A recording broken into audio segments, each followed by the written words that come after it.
जय जय शङ्कर हर हर शङ्कर जय जय शङ्कर हर हर शङ्कर जय जय शङ्कर हर हर शङ्कर जय जय शङ्कर.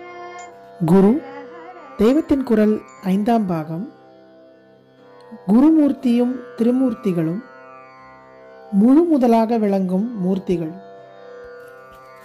இங்கே விஷ்ணு ருத்ரர் ஆகிய 2 பேருக்கும் பிரம்மாவுக்கும் ஒரு வித்தியாசம் சொல்வதுண்டு. விஷ்ணுவும் ருத்ரமூர்த்தியும் வெளிக்காரியம் எப்படி வைத்துக் கொண்டிருந்தாலும் ஒரு ஆய்ச்சியிடம் அடிவாங்கி கொண்டு ஒரு பிட்டு வாணிச்சிக்கு கூலி வேலை செய்து கொண்டு இருக்கிற போது கூட உள்ளூர பரமாத்மாவோடு ஒன்றுபட்டு சதா காலமும் அந்த சர்வ சக்தனாகவும் சக்தி விலாசமெல்லாமும் கூட அடிபட்டு போன நிர்குண பிரம்ம வஸ்துவாகவும் தங்களை தெரிந்து கொண்டிருப்பவர்கள். அம்பாள் சாக்ஷாத் பராசக்தி, அவளும் இப்படித்தான். மகாலட்சுமி மகாவிஷ்ணுவோடு கொஞ்சம் கூட பிரியாத பாவத்தில் கரைந்திருந்து தத் துவாரா அதனடியாக பரமாத்ம ஸ்வரூபத்தில் ஒன்றுபட்டிருப்பவள்.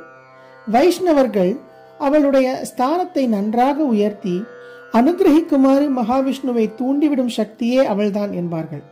தாயார் தாயார் என்று நம் மனசை உருக்கும்படியாக இப்படி அபிப்பிராயம் சொல்வார்கள்.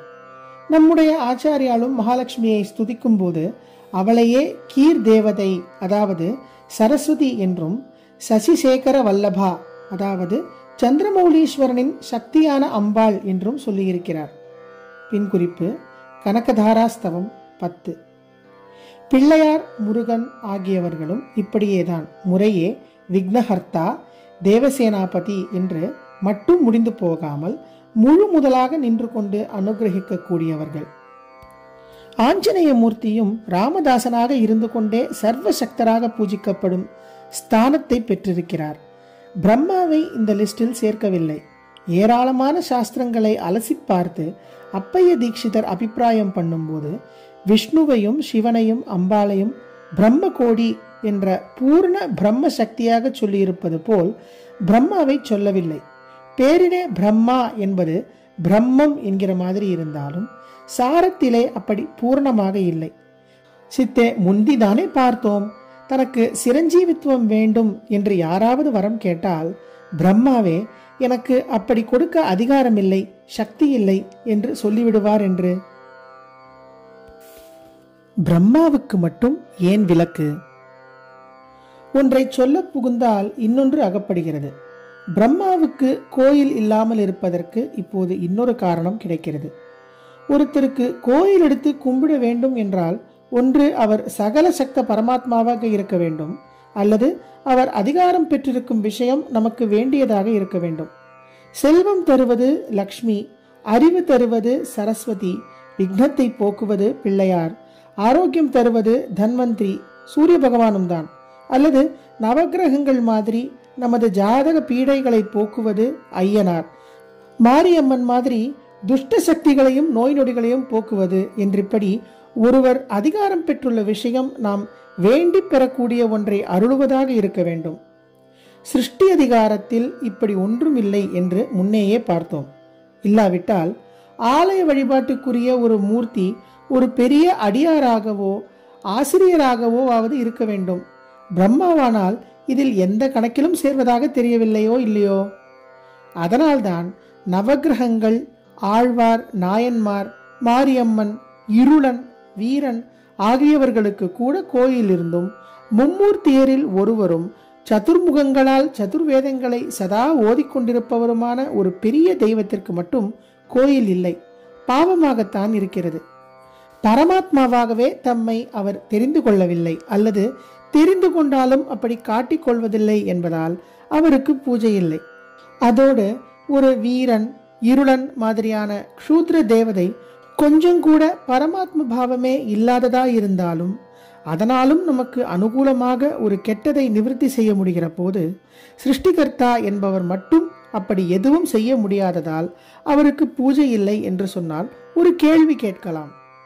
எந்த விதமான அனுகிரக சக்தியும் இல்லாத ஒரு மாதா, பிதா, பதி போன்றவர்களை பூஜித்தால் கூட அவர்களுக்கு சுயமாக அருள் சக்தியோ ஞானமோ கொஞ்சமும் இல்லாவிட்டாலும் கூட அவர்களுக்குள்ளேயும் பரமாத்மா உட்கார்ந்திருப்பதால் பூஜிக்கிற நமக்கு அவர்கள் மூலமாக அந்த பரமாத்மாவே அனுகிரகித்துவிடும் என்று சொல்லியிருக்கிறது அல்லவா? நீங்களே கூட சொல்லியிருக்கிறீர்களே, நம்முடைய பக்தியும் சரணாகதியும் தான் முக்கியம், அது யாரை குறித்து என்பது முக்கியமில்லை. யாரை குறித்ததானாலும் நம்முடைய பக்தி சுத்தமானதாக இருந்தால் சர்வாந்தர்யாமியான பரமாத்மா நமக்கு அனுகிரகம் பண்ணிவிடுவார் என்று சொல்லியிருக்கிறீர்களே. அப்படி இருக்கும்போது ஒரு க்ஷூத்ர தேவதையோ சாதாரண மனுஷ பிறவிகளான ஒரு அப்பா அம்மாவையோ கூட வழிபட்டு பரமாத்மாவின் அனுகிரகத்தை பெற முடியும் என்னும் போது பிரம்மா ஒருத்தரை மாத்திரம் இந்த கணக்கிலும் சேர்க்காமல் ஏன் ஒதுக்கி வைக்கணும்? அவர் என்ன பாவம் பண்ணினார் என்று கேட்கலாம். பாவமே பண்ணவில்லை. அவருக்கு ஒரு தனி ஸ்தானம் கொடுத்து உசத்தித்தான் வைத்திருக்கிறது. சர்வசக்த பரமாத்மா என்று வைக்காவிட்டாலும் அதற்கு அடுத்தபடியில் அவருக்குத்தான் புராண சாஸ்திரங்களில் இடம் கொடுத்திருக்கிறது. சூரியன், சந்திரன் முதலான நவகிரகங்களும் தேவராஜாவான இந்திரனும் கூட அவர் காலிலே நிறைய விழுந்திருப்பதாக பார்க்கிறோம். பிரம்ம கோடியை சேர்ந்த மூர்த்தியாக பிரம்மா இல்லாவிட்டாலும் அப்படிப்பட்ட மூர்த்திகளிடம் ஏனைய தேவதைகளை விட நெருங்கி பழகுபவர். அதனால் ஏனைய தேவர்கள் சுலபத்தில் தாங்களாக பிடிக்க முடியாத சிவன், விஷ்ணு, அம்பாள் முதலியவர்களிடம் இவர் அவர்களை அழைத்து கொண்டு போய் ரெக்கமெண்ட் பண்ணுவார். அதனால்தான் அவர்கள் இவர் காலில் வந்து விழுவது. தகப்பனார் பிரம்ம கோடியை சேர்ந்தவர். அப்படிப்பட்ட விஷ்ணுவே அசல் மனுஷன் மாதிரி வேஷம் போடுவது என்று தீர்மானித்து கொண்டு ராமாவதாரம் பண்ணிய காலத்தில் ராவண வதமாகி சீதை அக்னி பிரவேசம் செய்யும் கட்டத்தில், நீ வெறும் மனுஷனா? சாக்ஷாத் நாராயணன் அல்லவா நீ? இந்த சீதை மகாலட்சுமி அல்லவா என்று ஆகாசத்திலே வந்து ஞாபகப்படுத்தியது பிரம்மாதான். அவருக்கு எவ்வளவு சக்தி என்பதற்கு இன்றைக்கும் ஒரு விஷயத்தை தலை தூக்க விடாமல் முடித்து போடும்போது பிரம்மாஸ்திரம் போட்டாச்சு என்று சொல்வதே அத்தாட்சி.